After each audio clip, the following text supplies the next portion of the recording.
नमस्कार दोस्तों, मैं राजवीर शाह और आप देख रहे हैं द न्यूज़पेपर। दोस्तों, गुजरात का चुनाव है और गुजरात में चुनावी बिगुल बज चुका है। रण है गुजरात का और लोग परेशान है पूरे भारत के, क्योंकि अरविंद केजरीवाल भी गुजरात में चुनाव लड़ने चले गए हैं। और हम अगर बात करें इस समय गुजरात के तरह तरह के ओपिनियन पोल आपको इस समय टीवी चैनल्स पर देखने को मिल रहे होंगे। हम भी इस बार गुजरात का ओपिनियन पोल, पहला ओपिनियन पोल लेकर आए। इसके बाद भी 2-3 ओपिनियन पोल आपके सामने आएंगे, लेकिन अगर हम बात करें पहले ओपिनियन पोल की, क्योंकि हमारी टीम करीब करीब 15 से 20 दिन गुजरात में गुजार कर आई है और समझ कर आई है कि आखिरकार गुजरात का क्या माहौल है, और उस माहौल को हम आपके सामने रखने की कोशिश कर रहे हैं और आपको ओपिनियन पोल के जरिए समझाते हैं कि इस बार 2022 में गुजरात पर क्या केजरीवाल बैठ पाएंगे या नरेंद्र मोदी का जादू फिर वैसे ही चलता चला जाएगा। तो चलिए देखते हैं। गुजरात का रण है, 2022 का चुनाव है और चुनावी माहौल में नेताओं की बयानबाजी तो होती ही है, और हम सोच रहे हैं हम भी थोड़ा बयानबाजी कर ले, क्योंकि बड़े बड़े नेता आ रहे हैं, कह रहे हैं कि इस बार तो हम मोदी जी को उखाड़ फेंकेंगे। तो हम देखते हैं कि इस बार मोदी जी उखड़ते हैं कि मोदी जी सीमेंट से जड़े हुए हैं, ऐसे ही जड़े रहेंगे। देखिए, आप समझ सकते हैं गुजरात को हमने 5 रीजन्स में बांटा है। आपके सामने है साउथ गुजरात, आप देख सकते हैं साउथ गुजरात है यहाँ पर, और जो साउथ गुजरात का हिस्सा है ये है, आप देख सकते हैं। और सेंट्रल गुजरात की अगर मैं बात करूं तो आप देख सकते हैं सेंट्रल गुजरात ये है। और नॉर्थ की बात करें, आप नॉर्थ देख सकते हैं, नॉर्थ है। और ये सौराष्ट्र है, ये कच्छ है। 5 रीजन है ये गुजरात के, जहां पर पूरा 2022 का चुनावी गणित छिपा हुआ है। और इसी को हम समझने की कोशिश करते हैं अपनी टीम से। जब हमने बात की, जो हमारे पास डेटा आया उसके हिसाब से हम आपको गुजरात के आज ओपिनियन पोल का पहला फेज दिखाने जा रहे हैं। तो चलिए देखते हैं। साउथ गुजरात को पहले हम समझने की कोशिश करते हैं। साउथ गुजरात में 35 सीट्स है। अगर मैं गुजरात की बात करूं, गुजरात में 182 सीट्स हैं, 182 सीटें हैं।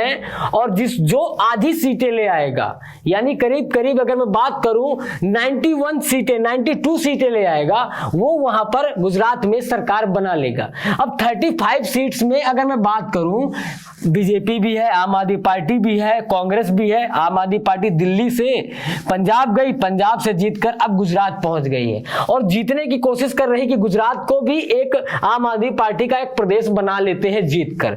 अब देखते हैं कि गुजरात में आखिरकार नरेंद्र मोदी का जादू क्या कम हो गया है या केजरीवाल का फ्री की जो राजनीति है वो रंग ला रही है। तो चलिए पहले देखते हैं। अगर मैं साउथ गुजरात की बात करूं, 35 सीट्स हैं, जिसमें हमने बीजेपी को 28 सीट्स दिए हैं। अब आप समझ लीजिए, 28 सीट्स हमने बीजेपी को दिए हैं। आम आदमी पार्टी को यहां पर हमने 0-2 दिया है, यानी 2 सीटें हमने आम आदमी पार्टी को दिया है। और कांग्रेस को हमने 5 सीट्स दिए हैं। कांग्रेस अभी भी 10 की 10 बनी हुई है, आम आदमी पार्टी अभी भी उसका कुछ नहीं कर पा रही है। तो ये साउथ गुजरात का आपके सामने रिजल्ट है। हम आपको 4 हिस्सों में हमने गुजरात को बांटा है, कच्छ और सौराष्ट्र को एक में कर दिया है, और हमने 4 हिस्सों में गुजरात को बांट दिया है। तो चलिए देखते हैं। ये साउथ गुजरात का आपके सामने रिजल्ट हमने दिखाया 35 सीट्स का, जिसमें 28 बीजेपी पा रही है और आम आदमी पार्टी 0-2 पा रही है और कांग्रेस 5 सीट्स पा रही है। इससे पहले आपने देखा था उत्तर प्रदेश के जब चुनाव हो रहे थे 2022 में, जब करीब मार्च के आसपास, तब हमने उत्तर प्रदेश में बीजेपी को 245 से 265 तक हमने सीट्स दिए थे। उसी के हिसाब से उत्तर प्रदेश में बीजेपी जीती थी। इस बार हम गुजरात का आपको ओपिनियन पोल दिखाने की बात दिखा रहे हैं और आप समझ जाएंगे कि आखिरकार इस बार क्या होने वाला है गुजरात में। तो ये तो साउथ गुजरात का हो गया। अब इसके बाद बात करते हैं नॉर्थ गुजरात की बात।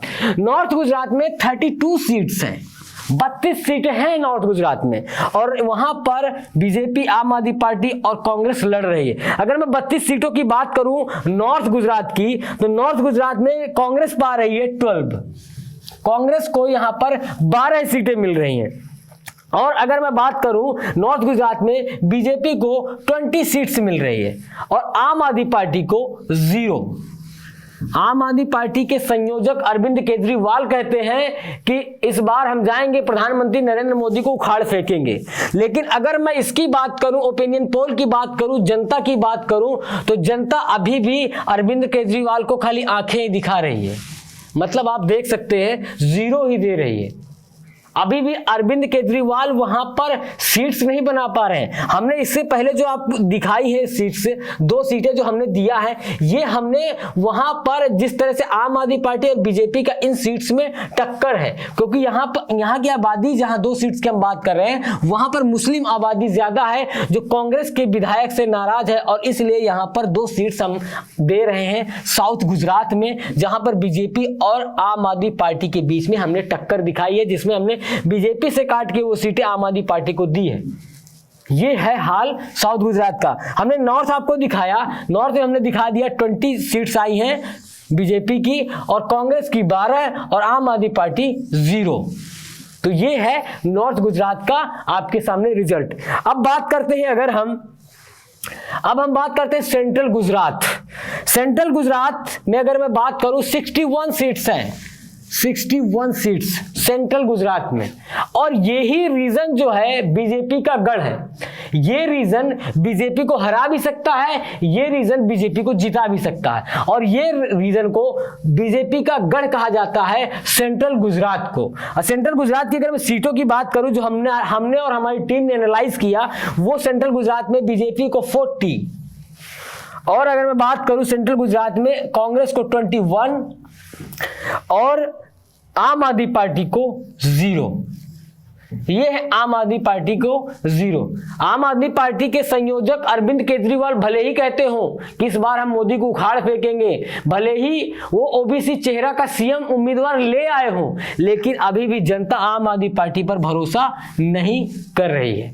भले ही इनका वोट परसेंट बढ़ जाए 9 से 10% के आसपास, इनका वोट परसेंटेज जा सकता, मैं ये नहीं कहता कि नहीं जा सकता, उनका 9 से 10% वोट परसेंटेज बढ़ सकता है, क्योंकि पहली बार चुनाव लड़ने आम आदमी पार्टी विधानसभा के चुनाव, इससे पहले उन्होंने लोकल चुनाव लड़े हैं, लेकिन विधानसभा के चुनाव लड़ने पहली बार आम आदमी पार्टी जा रही है, इसलिए 9 से 10% वोट परसेंटेज बढ़ सकता है। और ये जो सारा वोट परसेंट बढ़ रहा है वो कांग्रेस से टूट के आम आदमी पार्टी में जा रहा है। ये कांग्रेस से इधर जा रहा है, ये ऐसे जाता नहीं है, जैसे ऐसे जा रहा है, ऐसे टूट के सब आम आदमी पार्टी में ये जा रहा है। ये जो सारा वोट परसेंटेज है ना, ये 9 से 10%, ये सारा कांग्रेस का है, और ये जो आम आदमी पार्टी में यहाँ जुड़ रहा है। हर रीजन की बात कर रहा हूं मैं, खाली सेंट्रल गुजरात की बात नहीं कर रहा हूं, हर रीजन में सारे के सारे यहाँ से कांग्रेस से आम आदमी पार्टी में जा रहे हैं। तो आप देख सकते हैं 61 सीट्स में हमने 40 बीजेपी को दिया है, 21 यहाँ पर हमने कांग्रेस को दिया है, क्योंकि यहां पर कांग्रेस की भी अच्छी खासी पकड़ है। अब चलते हैं अगले रीजन में। अब आता है सौराष्ट्र और कच्छ, वो रीजन जहां पर कहते हैं बहुत गर्मी होती है, बहुत ज्यादा गर्मी है। कच्छ की बात करें, सौराष्ट्र की बात करें, बहुत ही भयंकर गर्मी वहां पर आपको देखने को मिलेगी। रात को ठंडा हो जाता है क्योंकि मरुस्थल है, तो आप समझ सकते हैं। तो ये बात हो गई सौराष्ट्र और कच्छ की। अगर मैं सौराष्ट्र की बात करूं, सौराष्ट्र में 54 सीटें हैं विधानसभा की, 182 में खाली सौराष्ट्र और कच्छ में 54 सीटें आती हैं विधानसभा की। और बीजेपी की अगर मैं बात करूं सौराष्ट्र एंड कच्छ में, सबसे हैवी मार्जिन यहां पर है बीजेपी का, 48 सीट्स। बीजेपी इस बार पिछली बार से भी ज्यादा तेजी से बढ़ रही है। बीजेपी 27 साल हो गए गुजरात में, और अभी भी उसका अगर मैं बात करूं, कांग्रेस का जो बनवास है खत्म होने का नाम नहीं ले रहा है। अभी भी बीजेपी अपने दम पर, प्रधानमंत्री के चेहरे पर, गुजरात पर, हिंदुत्व पर अभी भी वैसी की वैसी टिकी हुई है। तो 48 सीट्स अभी भी सौराष्ट्र एंड कच्छ में बीजेपी पा रही है, और यहां भी आम आदमी पार्टी मतलब 0 पा रही है, 0। आम आदमी पार्टी सौराष्ट्र एंड कच्छ में कहीं नहीं है। अब अगर मैं बात करूं सौराष्ट्र एंड कच्छ में, कांग्रेस 6, यहां पर 6 कांग्रेस है और आम आदमी पार्टी 0। तो ये हमने आपको दिखाए 5 रीजन, 4 रीजन है लेकिन 5 रीजन हमने 4 कर दिया, सौराष्ट्र एंड कच्छ को एक साथ कर दिया। तो हमने आपको सारे रीजन्स के रिजल्ट आपको दिखा दिए। अब बात आती है फाइनल ओपिनियन पोल आपको दिखाने की कि आखिरकार फाइनल में गुजरात का क्या माहौल है। क्या इस बार फिर एक बार नरेंद्र मोदी अपना जादू चला पाएंगे, या प्रधानमंत्री जिस तरह से इस बार अगर बात करें गुजरात दौरा कर रहे हैं, आम आदमी पार्टी की अगर बात करें, आम आदमी पार्टी के संयोजक केजरीवाल की बात करें, इस समय फ्री की रेवड़ियां बांटने गुजरात चले गए हैं, वहां जा रहे हैं और कह रहे हैं 30,000 रुपए आपको हर महीने का मैं प्रॉफिट करवाऊंगा, बिजली फ्री दूंगा, बच्चों की पढ़ाई करवाऊंगा, और सब सुविधाओं का वादा कर रहे हैं। और अगर ओबीसी का चेहरा भी लेकर आ गए हैं, गढ़वी साहब को सीएम का चेहरा भी बना दिए हैं, तो आप समझ सकते हैं कि इस बार क्या होने वाला है। और कांग्रेस इस बार गुजरात में चुनाव लड़े या ना लड़े बराबर दिख रहा है, क्योंकि सारी की सारी अगर बात करें तो राहुल गांधी भारत जोड़ो यात्रा निकाल रहे हैं, प्रियंका गांधी हिमाचल के चुनाव में बिजी हैं, और गुजरात कोई नहीं देख रहा। तो ये जो कांग्रेस आ रही बगैर मतलब प्रचार किए, बगैर अपना एडवर्टाइजमेंट किए, बगैर लोगों से मिले हुए इतनी सीटें अभी भी कांग्रेस को आ रही हैं। यानी कांग्रेस अगर थोड़ा सा और अच्छा करती है तो कांग्रेस और मजबूत हो सकती है। लेकिन बीजेपी ने अपनी पूरी की पूरी ताकत झोंक रखी है, क्योंकि प्रधानमंत्री का गृह क्षेत्र है, इसलिए वहां पर पूरी की पूरी ताकत झोंक कर रखी हुई है। तो चलिए देखते हैं फाइनल ओपिनियन पोल और फाइनल रिजल्ट आपके सामने मैं दिखाने की कोशिश करता हूं। तो जो अगर मैं कांग्रेस की बात करूं, कांग्रेस को हमने पूरे चुनाव में जो चारों रीजन्स हमने दिए हैं, 44 सीट्स हमने कांग्रेस को दिया है। इसमें अगर हम प्लस भी करें तो यहां हम 52 तक जा सकते हैं, 52 सीट्स तक ही हम कांग्रेस को दे सकते हैं मैक्सिमम, मिनिमम 44। और आम आदमी पार्टी की बात करें तो 0 से शुरू होती है आम आदमी पार्टी और +2 तक ही जा पा रही है, बस +2 तक ही आम आदमी पार्टी जा पा रही है। और अगर मैं बीजेपी की बात करूं तो बीजेपी यहां पर 136 + 145, ये बीजेपी का फाइनल है। 136 से 145 तक बीजेपी जा सकती है।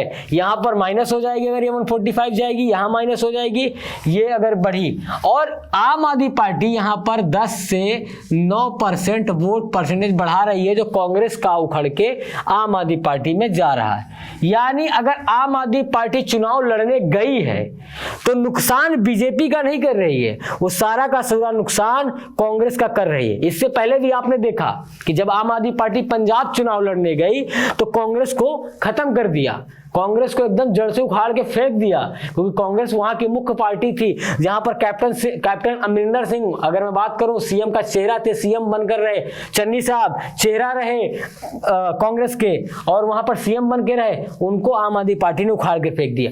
अब एक बार फिर आम आदमी पार्टी कांग्रेस के पीछे लग गई है। कांग्रेस को खत्म करने की अगर मैं बात करूं, जिस तरह से कहा जाता है कांग्रेस को भारतीय जनता पार्टी ने खत्म कर दिया, ऐसा नहीं है। कांग्रेस को खत्म कर रही आम आदमी पार्टी, क्योंकि जितना भी कांग्रेस का वोट बैंक है वो सब आम आदमी पार्टी में शिफ्ट होता जा रहा है। क्योंकि जिस तरह से आपने देखा बंगाल में, पश्चिम बंगाल में, जब वहां पर सीपीआईएम की सरकार थी, उनका जो सारा का सारा वोट बैंक है वो ममता बनर्जी में कन्वर्ट हो गया, वहां की तृणमूल कांग्रेस पार्टी में कन्वर्ट हो गया। वैसे ही आम आदमी पार्टी का कांग्रेस का जो वोट बैंक है वो आम आदमी पार्टी में धीरे धीरे कन्वर्ट होता जा रहा है। पहली बार चुनाव विधानसभा के अरविंद केजरीवाल लड़ने जा रहे हैं, जहां पर 10 से 9% वोट सीधा ही पहली बार में बढ़त बना रहे हैं, और अगली बार अगर आए तो कांग्रेस को और साफ कर देंगे अरविंद केजरीवाल। लेकिन सरकार जहां बनाने की बात करते हैं अरविंद केजरीवाल, इस बार सत्ता में आएंगे तो मोदी जी को उखाड़ फेंकेंगे, सत्ता में आएंगे तो इस बार दिखा देंगे कि गुजरात कैसे जीता जाता है। और गुजराती में भी अरविंद केजरीवाल बोल रहे थे, लेकिन दाल नहीं गल रही है।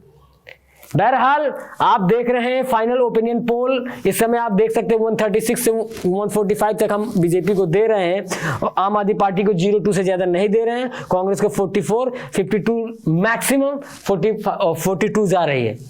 तो दोस्तों इसके बाद भी हमारे ओपिनियन पोल्स आते रहेंगे और हम समझते रहेंगे, क्योंकि हमारी 2 टीमें अभी भी गुजरात में हैं, और वहां से हम लोगों से जब चर्चा कर रहे हैं, हर विधानसभा सीट जाने की कोशिश कर रहे हैं और समझ रहे हैं कि आखिरकार वहां पर क्या माहौल है, जो आपके सामने हम लाकर रखेंगे। बहरहाल बने रहिए द न्यूज़पेपर के साथ। मैं हूं राजवीर शाह। जय हिंद।